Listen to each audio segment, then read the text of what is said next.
আমাদের প্রভু এক, এক নবীর উম্মত, জীবন বিধান এক, ওই শিবানী কোরআন।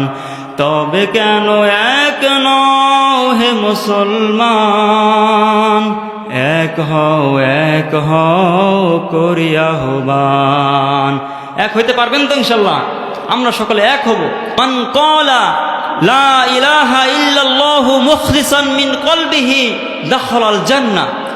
রাসূলুল্লাহ সাল্লাল্লাহু আলাইহি ওয়াসাল্লাম বলছেন, তোমাদের মধ্যে যদি কেউ লা ইলাহা ইল্লাল্লাহ বলে ইখলাসের সাথে, অন্তরের সাথে, লা ইলাহা ইল্লাল্লাহ অর্থাৎ আল্লাহ ছাড়া কোনো উপাস্য নেই, আল্লাহ ছাড়া কোনো আইনদাতা নেই, আল্লাহ ছাড়া কোনো বিধানদাতা নেই, যদি এটা বলে কেউ স্বীকৃতি দেয়, তাহলে মনে রাখো দাখালাল জান্নাহ, সেই ব্যক্তি জান্নাতে প্রবেশ করবে। সুবহানাল্লাহ। তাহলে যেই ব্যক্তি কালিমার সাক্ষ্য দিবে সেই আমাদের দল। কথা বলুন ঠিক কিনা? যেই ব্যক্তি কালিমার ঘোষণা দিবে সেই ব্যক্তি আমার দল, সে অন্য যেই মতেরই হোক না কেন। কেউ যেটা দেখে না সেটা দেখে কে? কথা বলুন, আল্লাহ সুবহানাহু ওয়া তাআলা। কেউ যেটা শুনে না সেটা শুনে কে? কেউ যেটা পারে না সেটা পারে কে? আল্লাহ তাআলা। তাহলে সেই আল্লাহ তাআলা আমাদেরকে যদি কোনো হুকুম দেয়, নির্দেশ দেয়, সেটা মানা আমাদের জন্য জরুরি কিনা? অবশ্যই জরুরি। আজকে আমার আলোচনার আলোচ্য বিষয় হচ্ছে মুসলমানদের ঐক্য প্রতিষ্ঠা। মুসলমানদের যে ঐক্যবদ্ধ থাকতে হবে, এই ব্যাপারেও আল্লাহ তাআলার নির্দেশ আছে না নাই? আছে। তাহলে মুসলমানদেরকে ঐক্যবদ্ধ থাকতে হবে। আমি শুরু থেকে শুরু করি। এই পৃথিবী সৃষ্টির শুরুতে পৃথিবীর প্রথম মানবকে বলুন তো? আদম আলাইহিস সালাম। পৃথিবীর প্রথম নবীকে আদম আলাইহিস সালাম। আদম আলাইহিস সালামের স্ত্রী হাওয়া আলাইহিস সালাম। তো আমরা সকলে আদম এবং হাওয়ার সন্তান। এই দিক থেকে আমরা সকলে কি? আমরা সকলেই মুসলমানের ভাই। আমরা সকলেই এই একটি ফ্যামিলি থেকে আমাদের এসেছি আমরা। তো এই ব্যাপারেও আল্লাহ রাব্বুল আলামিন পবিত্র কোরআনের মধ্যে বলেন, সূরা হুজরাতের 13 নম্বর আয়াতে, ইয়া আইয়ুহান নাসু ইন্না খলাকনাকুম মিন যাকারিন ওয়া উনসা। ইয়া আইয়ুহান নাস, হে মানব সকল, ইন্না খলাকনাকুম মিন যাকারিন ওয়া উনসা, আমি তোমাদেরকে এক পুরুষ এবং এক নারী থেকে সৃষ্টি করেছি। এই কথা কার? আল্লাহ তাআলা। আল্লাহ বলতেছেন যে আমি তোমাদের সকলকে এক পুরুষ এবং এক নারী থেকে সৃষ্টি করেছি। সেই পুরুষ আর নারীর নাম কি? আদম আর হাওয়া। এবং পৃথিবীর শুরু থেকেই আমরা সবাই কি ছিলাম? ঐক্যবদ্ধ ছিলাম। এই পৃথিবী সৃষ্টির শুরুতে আমরা সকলেই ঐক্যবদ্ধ ছিলাম। পৃথিবীর সূচনা লগ্নে যখন আদম আলাইহিস সালাম আসলেন পৃথিবীতে, তারপর থেকে হযরত নূহ আলাইহিস সালাম পর্যন্ত আমরা সকলেই একই দিনের অর্থাৎ একই উম্মত ছিলাম, একই দিনের মধ্যেই ছিলাম। তখন অন্য কোনো দলমত ছিল না, অন্য কোনো ধর্মও ছিল না।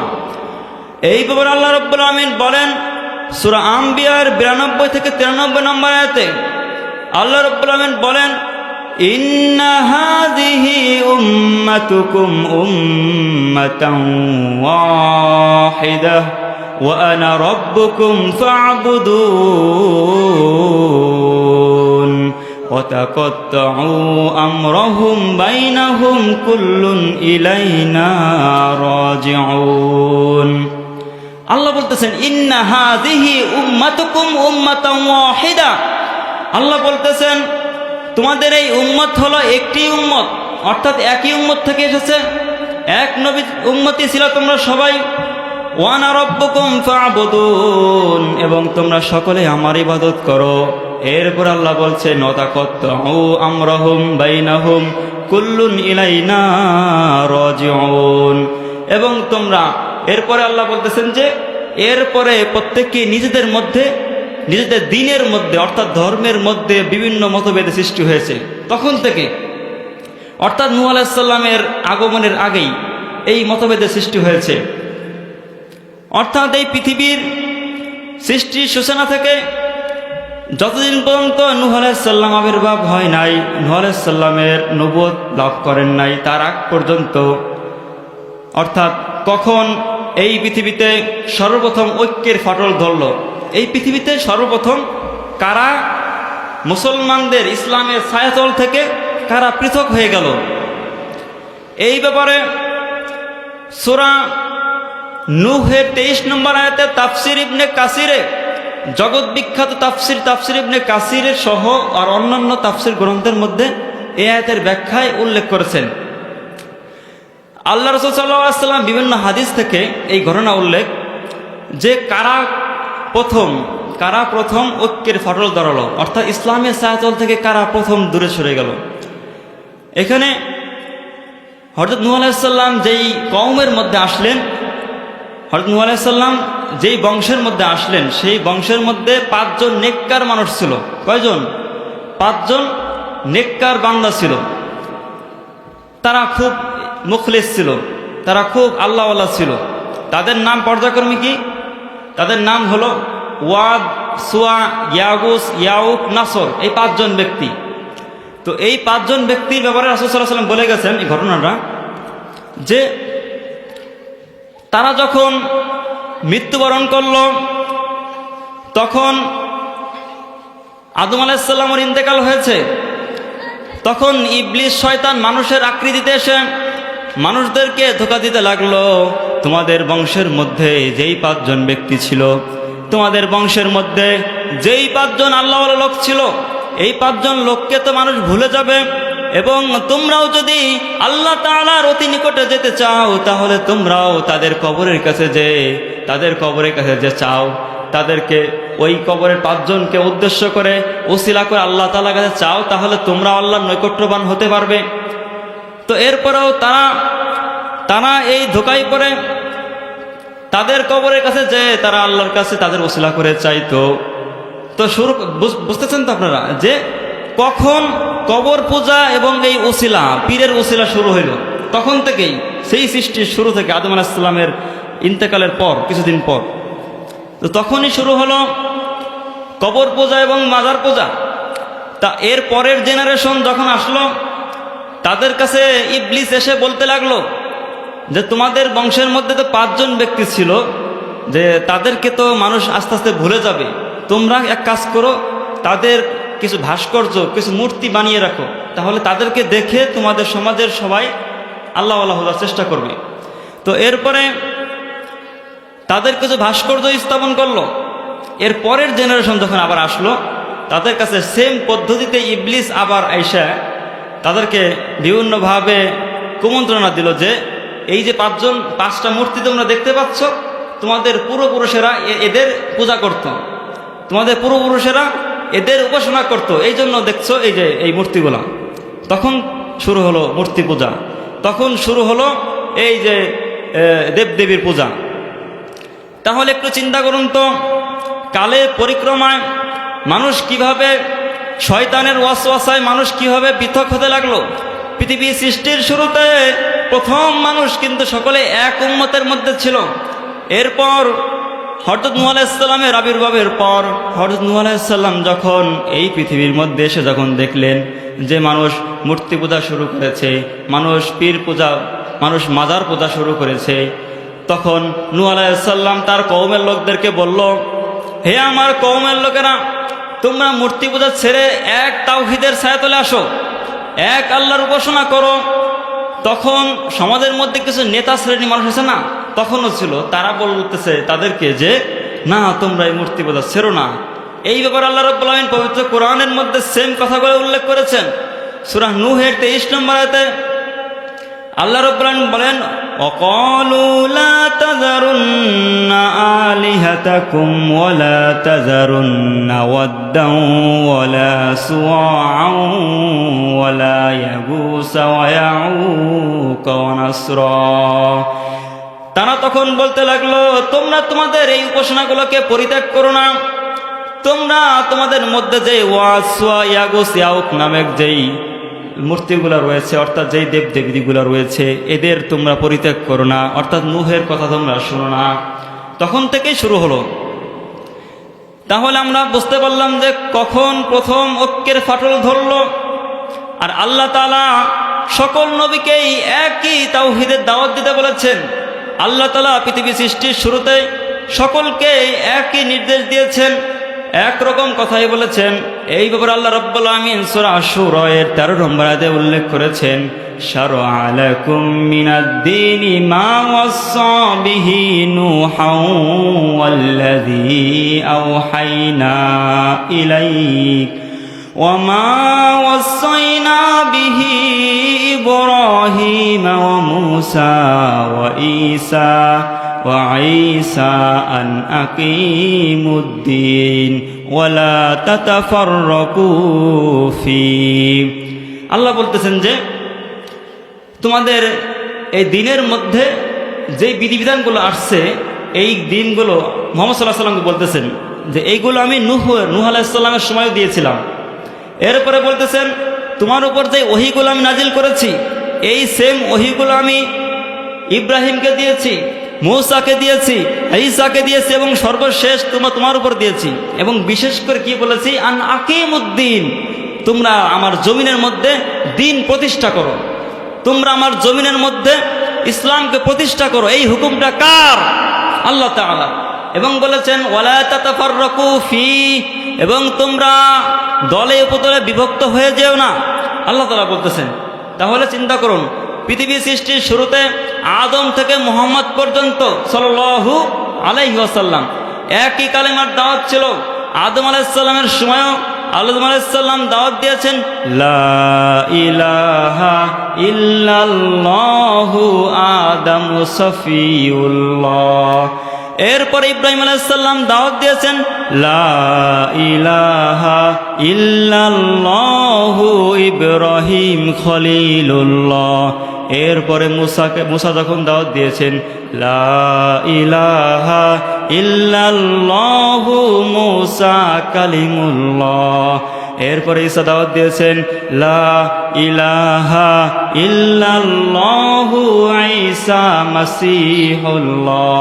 এবং সর্বশেষ মুহাম্মদ সাল্লাল্লাহু আলাইহি ওয়াসাল্লাম দাওয়াত দিয়েছেন লা ইলাহা ইল্লাল্লাহু মুহাম্মাদুর রাসূলুল্লাহ। সবাই বলেন সাল্লাল্লাহু আলাইহি ওয়াসাল্লাম।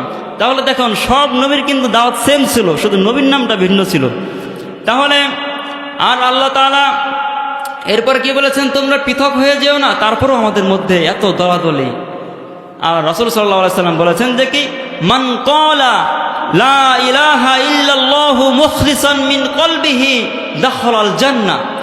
রাসূলুল্লাহ সাল্লাল্লাহু আলাইহি ওয়াসাল্লাম বলছেন, তোমাদের মধ্যে যদি কেউ লা ইলাহা ইল্লাল্লাহ বলে ইখলাসের সাথে, অন্তরের সাথে, লা ইলাহা ইল্লাল্লাহ অর্থাৎ আল্লাহ ছাড়া কোনো উপাস্য নেই, আল্লাহ ছাড়া কোনো আইনদাতা নেই, আল্লাহ ছাড়া কোনো বিধানদাতা নেই, যদি এটা বলে কেউ স্বীকৃতি দেয়, তাহলে মনে রাখো দাখালাল জান্নাহ, সেই ব্যক্তি জান্নাতে প্রবেশ করবে। সুবহানাল্লাহ। তাহলে যেই ব্যক্তি কালিমার সাক্ষ্য দেবে সেই আমাদের দল। কথা বলুন ঠিক কিনা? যেই ব্যক্তি কালিমার ঘোষণা দেবে সেই ব্যক্তি আমার দল, সে অন্য যেই মতেরই হোক না কেন। তাহলে এই ঘোষণা কার? এই ঘোষণা আল্লাহ এবং আল্লাহ রাসূল সাল্লাল্লাহু আলাইহি ওয়াসাল্লামের। এরপরও দেখা যায় বিশ্বনবী তখনও বলে গেছেন যে ইহুদি নাসারাদের মধ্যে ৭২ দলে বিভক্ত ছিল, এবং বলতেছেন যে আর আমার উম্মতের মধ্যে ৭৩ দলে বিভক্ত হবে, তার মধ্যে ৭২ দলই যাবে জাহান্নামে, একটি দল ছাড়া। সাহাবারা জিজ্ঞেস করল, হে আল্লাহর রাসূল, সেই একটি দল কারা, যারা জান্নাতে প্রবেশ করবে? রাসূলুল্লাহ সাল্লাল্লাহু আলাইহি ওয়াসাল্লাম বললেন, তারা হলো জামাতবদ্ধ দল, যারা সকলে একত্রিত ছিল ইসলামের ছায়াতলে। এবং অন্য হাদিসে আছে, তারা হলো সেই সকল লোক যারা আমার এবং আমার সাহাবাদের আদর্শিত ছিল। তাহলে আমাদের উচিত আল্লাহ রাসূল সাল্লাল্লাহু আলাইহি ওয়াসাল্লাম এবং তার সাহাবাদের আদর্শবান হওয়া। এবং রাসূল সাল্লাল্লাহু আলাইহি ওয়াসাল্লাম বললেন, তারাক্তু মিশকাতুল মাসাবিয়ের ১৮৬ নম্বর হাদিস, রাসূল সাল্লাল্লাহু আলাইহি ওয়াসাল্লাম বললেন, তারাক্তু ফীকুম আমরাইন লা তাদিল্লু মা তামাসসাকতুম বিহিমা কিতাবাল্লাহি ওয়া সুন্নাত রাসূলিহি। তোমরা দুইটি জিনিস শক্তভাবে আঁকড়ে ধরবে। যদি তোমরা দুইটি জিনিস শক্তভাবে আঁকড়ে ধরো, তাহলে তোমরা কখনোই পথভ্রষ্ট হবে না। এই কথাটা কার? মুহাম্মদ সাল্লাল্লাহু আলাইহি ওয়াসাল্লামের। সেই দুইটি জিনিস কি? কিতাব আল্লাহ, আল্লাহ তাআলার কিতাব নাম কি? কোরআন। এবং 2 নম্বর বলেছেন যে সুন্নাত রাসূল, এবং দ্বিতীয়টা হলো সুন্নাত অর্থাৎ আমার হাদিস। তাহলে একটু শুনুন, এই কোরআনের মধ্যে আমাদের জন্য কি নিয়ে এসেছে? আল্লাহ তাআলা পবিত্র কোরআনের মধ্যে বলেছেন সূরা আল ইমরান 102 নম্বর আয়াতে, ইয়া আইয়ুহাল্লাযীনা আমানুত্তাকুল্লাহা হাক্কা তুকাতিহি ওয়া লা তামুতুন্না ইল্লা ওয়া আনতুম মুসলিমুন। ওহে যারা ঈমান এনেছো, তোমরা আল্লাহকে ভয় করো যেমনিভাবে ভয় করা উচিত। এবং এরপরে বলেছেন তোমরা মুসলমান না হয়ে মৃত্যুবরণ করো না। এই কথাটা কার? আল্লাহ তাআলা। আল্লাহ বলতেছেন যে তোমরা মুসলমান না হয়ে মৃত্যুবরণ করো না। আল্লাহ কি কোথাও বলেছে নাকি যে তোমরা সুন্নি না হয়ে মৃত্যুবরণ করো না? আল্লাহ কি কোথাও বলেছে নাকি তোমরা হানাফি না হয়ে মৃত্যুবরণ করো না, আহলে হাদিস না হয়ে মৃত্যুবরণ করো না, তোমরা পীরের মুরিদ না হয়ে মৃত্যুবরণ করো না? এই কথাটা কি আল্লাহ বলেছেন? বলেন না। কি বলেছেন? তোমরা মুসলমান না হয়ে মৃত্যুবরণ করো না। তাহলে আমরা কেন মানুষকে মুসলমান না বানিয়ে আমরা মানুষকে নিজেদের দলের মধ্যে ঢুকাই, নিজেদের দলের মধ্যে, নিজেদের ইসের মধ্যে ঢুকাই? হ্যাঁ, এটা কেন করি? এটা করা যাবে না। পৃথিবীর যত নবী এসেছে সকল নবী রাসূলুল্লাহ কি করেছেন? তাওহীদের দাওয়াত দিয়েছেন, সকলকে মুসলমান বানিয়েছেন। এবং আল্লাহ তাআলা বলতেছেন যে তোমরা তো মুসলমান হবা, এবং মুসলমান হয়ে কিভাবে থাকবা এবার শুনো। সূরা আল ইমরান 103 নম্বর আয়াতে বলছেন, ওয়াতাসিমু বিহাবলিল্লাহি জামিআন ওয়া লা তাফাররাকু। তোমরা আল্লাহ তাআলার রজ্জুকে শক্তভাবে আঁকড়ে ধরো এবং তোমরা দলে উপদলে পৃথক হয়ে যেও না। এই ঘোষণা কার? আল্লাহ তাআলার। আল্লাহ বলছেন যে তোমরা সকলেই আল্লাহর রজ্জুকে অর্থাৎ ইসলামকে শক্তভাবে আঁকড়ে ধরো, তোমরা দলে উপদলে পৃথক হয়ে যেও না। অথচ আমরা দলে উপদলে পৃথক হয়ে যাই। আমরা বুঝে আসে না আমাদের রবকে, আল্লাহ তাআলা, আমাদের নবীকে মুহাম্মদ সাল্লাল্লাহু আলাইহি ওয়াসাল্লাম। আমাদের প্রভু এক, এক নবীর উম্মত, জীবন বিধান এক, ওই শিবানী কোরআন। তবে কেন এক নও হে মুসলমান, এক হও করি আহ্বান। এক হইতে পারবেন তো ইনশাল্লাহ? আমরা সকলে এক হব, এক হয়ে থাকবো। আর যদি এক না হন তাহলে আল্লাহ তাআলার পক্ষ থেকে কঠিন হুঁশিয়ারি আছে। আল্লাহ তাআলা সূরা আল ইমরান 105 নম্বর আয়াতে বললেন, ওয়ালা তাকুনু কাল্লাযীনা তাফাররাকু ওয়াখতালাফু মিন বা'দি মা জাআহুমুল বায়িনাত ওয়া উলাইকা লাহুম আযাবুন আযীম। আল্লাহ তাআলা বলতেছেন যে তোমাদের মধ্যে যারা তাফাররাকু পৃথক হয়ে যাবে, ওয়াখতালাফু মিন বা'দি মা জাআহুমুল বায়িনাত স্পষ্ট বিধিবিধান আসার পরও যারা দলে উপদলে পৃথক বিভক্ত হয়ে যাবে, তাদের ব্যাপারে আল্লাহ বলছেন ওয়া উলাইকা লাহুম আযাবুন আযীম। তাহলে তারা জেনে রাখো তাদের জন্য রয়েছে কঠিন শাস্তি, যন্ত্রণাদায়ক শাস্তি। এই ঘোষণাটা কার? আল্লাহ তাআলার। তাহলে বুঝতে পারলাম যে যারা দলে উপদলে বিভক্ত হয়ে যাবে, যারা ইসলামের ছায়াতল থেকে আলাদা আলাদা হয়ে যাবে, আলাদা আলাদা দল বাড়িয়ে ফেলবে, তাদেরকে কঠিন শাস্তি দিবেন কে? আল্লাহ তাআলা। একটি জিনিস লক্ষ্য করুন, ইসলামের যে মৌলিক বিধানগুলো আছে অর্থাৎ নামাজ, 5 ওয়াক্ত নামাজ ফরজ, এই ব্যাপারে কারো কোনো দ্বিমত আছে? নাই। কিন্তু তারপরে রোজা যে রমজান মাসে রাখতে হবে, এই ব্যাপারে কারো দ্বিমত আছে? নাই। রমজান মাসের রোজা আমরাও রাখি, ওই আমেরিকাতে যারা আছে তারাও রাখে। এবং হজ যে জিলহজ মাসে করতে হবে, এই ব্যাপারেও কোনো দ্বিমত নাই। এবং অন্যান্য মৌলিক যে ইবাদতগুলো আছে এতেও কোনো আমাদের দ্বিমত নাই। তাহলে দ্বিমতগুলো কোথায়? এই মনে করেন নামাজের শেষে, ফরজ নামাজের শেষে মুনাজাত করলো কি করলো না, এই ব্যাপারে দ্বিমত। তারপরে আমরা দেখা যায় যে মতবিরোধ করি ওই মিলাদের মধ্যে আমরা দাঁড়াইলাম কি দাঁড়াইলাম না, এই ব্যাপারে মতভেদ করে। তারপরে নামাজের মধ্যে হাত উঠাইছে কিনা, উঠায় নাই, রফল আদান করলো কিনা, তারপরে তাকবীর দিল, আল্লাহু আকবার বলে কিনা, হ্যাঁ, এইগুলো নিয়ে আমরা মতভেদ করি। আমাদের কি আফসোস লাগে, আমরা ফরজগুলো নিয়ে কোনো মতভেদ কারোর মধ্যেই নাই। আমরা নফল আর কিছু মুস্তাহাব আমল নিয়ে মতভেদ করে আমরা দলে উপদলে বিভক্ত হয়ে যাচ্ছি। আর আমরা এই দলে উপদলে বিভক্ত হওয়ার কারণে ইসলামের দুশ্মনেরা যারা ভারতের যে চরমপন্থী হিন্দুরা, তারা কি করে? মুসলমানদের মাথার উপর কাঁঠাল ভেঙে খাচ্ছে, তারা বিভিন্নভাবে নির্যাতন করছে। মুসলমান কাশ্মীরে মুসলমানরা নির্যাতিত হচ্ছে, মায়ানমারের মুসলমানরা নির্যাতিত হচ্ছে বৌদ্ধদের থেকে, তারপর ফিলিস্তিনের মুসলমানরা ইহুদি থেকে নির্যাতিত হচ্ছে। আজ যদি গোটা মুসলমান উম্মাহ যদি এক ইমামের অধীনে থাকতে পারত, এক আমিরের অধীনে থাকতে পারত, তাহলে আমাদের কেউ চক্ষু রাঙানো সাহস পর্যন্ত পেত না। তাহলে সর্বোপরি আমি একটি কথা বলে শেষ করব, যে আমাদের ঐক্যবদ্ধ থাকার জন্য রাসূল সাল্লাল্লাহু আলাইহি ওয়াসাল্লাম নির্দেশ দিয়েছেন যে ইন্নাল মুমিনা লিল মুমিনি কাল বুনিয়ান ইয়াশুদ্দু বা'দুহু বা'দা শাব্বাকা আসাবিআহু। নিশ্চয়ই মুমিনরা মুমিনের জন্য প্রাচীর স্বরূপ, যার একটি আরেকটির সাথে লেগে থাকে। অর্থাৎ একটি দেয়ালের মধ্যে যখন দেখবেন একটা ইট আরেকটি ইটের সাথে লেগে থাকে না, রাসূল সাল্লাল্লাহু আলাইহি ওয়াসাল্লাম বলতেছেন মুমিনরা হলো এমনভাবে লেগে থাকে। এই বলে রাসূল সাল্লাল্লাহু আলাইহি ওয়াসাল্লাম হাতটাকে এইভাবে দিয়েছেন, কেমনভাবে? এইভাবে, যে মুমিনটা হলো এমনভাবে থাকে, এমনভাবে থাকতে হবে। আমি এটাকে এমনভাবে বলি, আমার হাতের এই 5টা আঙ্গুল, একটি যদি আমি জামাত ইসলামকে ধরি, একটি ইসলামী আন্দোলনকে ধরি, একটি যদি আমি অন্যান্য ইসলামী দলগুলোকে ধরি, এই সবগুলোকে যদি আবার অন্যান্য ইসের মধ্যে দলের মধ্যে মুসলমানরা নাই, বিএনপির মধ্যে মুসলমান নাই, আওয়ামী লীগের মধ্যে মুসলমান নাই, আছে, তাহলে সকলে যদি আমরা ঐক্যবদ্ধ থাকতে পারতাম, তাহলে আমাদের হাতটা কি শক্ত হতো না? আমাদেরকে কোনো বেধর্মীরা, কোনো ইহুদি নাসারারা কি আমাদেরকে খারাপ কিছু বলার সাহস পেত না? তাহলে আমি আপনাদেরকে আহ্বান করব, আমরা এক হয়ে যাই, আমরা সকলে ভাই ভাই হয়ে যাই, আমরা সকলে ঐক্যবদ্ধ হয়ে যাই।